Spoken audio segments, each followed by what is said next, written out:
Motor وے bat پارا شیخوپورہ کے زیر اہتمام روڈ سیفٹی سیمینار کا انعقاد کیا گیا، جس میں S S P Rana Ayaz Saleem اور ڈی ایس پی امداد اللہ شاہد نے ڈرائیورز، ٹرانسپورٹر اور اڈا مالکان کو روڈ سیفٹی کے بارے میں بتایا کہ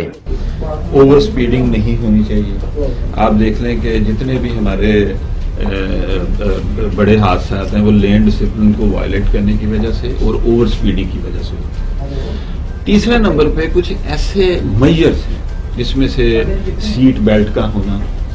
پھر جب رات کو جتنے ڈرائیورز ہوتے ہیں، ہماری رات کو ٹیمز نکلتی ہیں جو اینٹی ڈوزنگ ایکٹیویٹی کرتی ہیں، یعنی جن کو ہمیں پتہ چل جائے، ہمارے پیٹرولنگ آفیسرز ہر 10 کلومیٹر پہ ایک گاڑی ہوتی ہے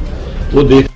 اس موقع پر پی آر او سید کوی شاہ، موٹر وے افیسران، اڈا مالکان، ڈرائیور حضرات، جی ایم عرفان خان نیازی، کامران خان نیازی، امیر خان نیازی و دیگر بھی موجود۔ رانا وسیم اسلم، بیورو چیف، راز ٹی وی، ڈسٹرکٹ شیخوپورہ۔